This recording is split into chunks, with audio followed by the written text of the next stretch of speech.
नमस्कार दोस्तों अजीत दादा पवार महाराष्ट्र के उप मुख्यमंत्री हैं। महाराष्ट्र की सरकार में वित्त मंत्री हैं।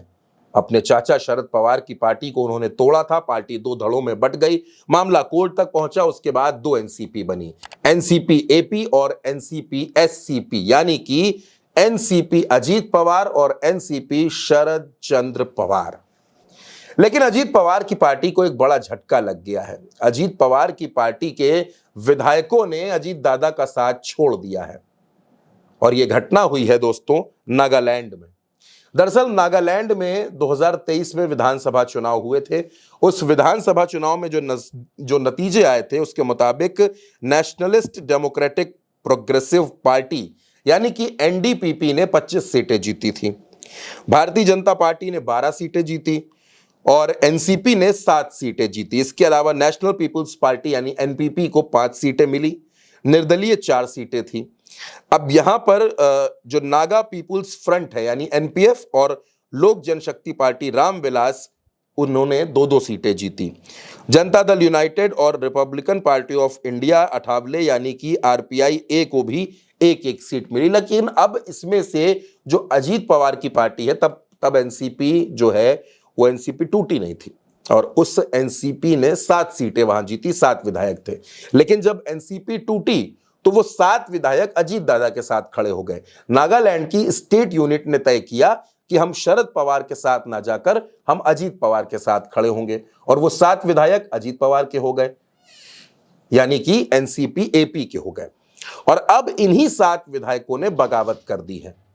इन 7 विधायकों ने अजीत पवार का साथ छोड़ दिया है और इन्होंने यह तय किया है कि ये नागालैंड में एनडीपीपी में शामिल होंगे यानी कि नेशनलिस्ट डेमोक्रेटिक जो पार्टी है उसमें ये शामिल हो जाएंगे। यानी अजीत दादा अब नागालैंड की राजनीति में शून्य हो गए हैं। उनका कोई विधायक उनके साथ नहीं है।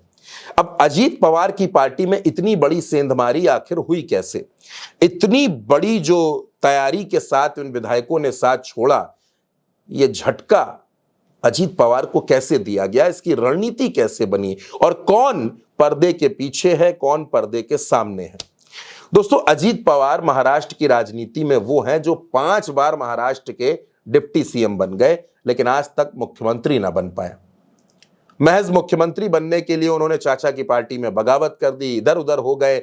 बाद में उन पर तमाम आरोप थे, तमाम जांचें थी, सबसे वो बाहर निकल करके भारतीय जनता पार्टी के साथ खड़े हो गए। आज की तारीख में जो महाराष्ट्र में महायुति की सरकार है उसमें वो डिप्टी सीएम है। एकनाथ शिंदे भी उनके साथ डिप्टी सीएम है। फडणवीस महाराष्ट्र के मुख्यमंत्री हैं। अजीत पवार अपनी पार्टी को मजबूत करना चाहते हैं क्योंकि महाराष्ट्र के विधानसभा चुनाव में उनकी पार्टी का प्रदर्शन बेहतर था।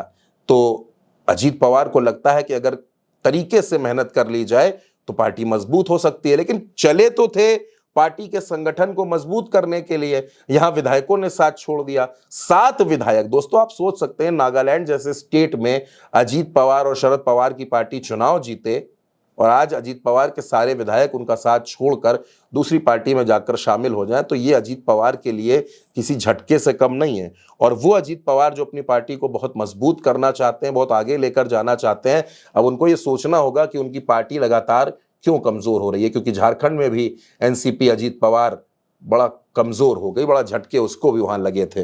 बहरहाल अब अजीत दादा पवार क्या करेंगे और कैसे अपनी पार्टी को, अपनी टूटती हुई पार्टी को बचाएंगे, ये सवाल भी बेहद अहम है। दोस्तों, इस खबर पर आपकी जो भी राय हो, अपनी राय कमेंट बॉक्स में हमें जरूर बताइएगा और उल्टा चश्मा यूसी को सब्सक्राइब जरूर कीजिएगा। नमस्कार।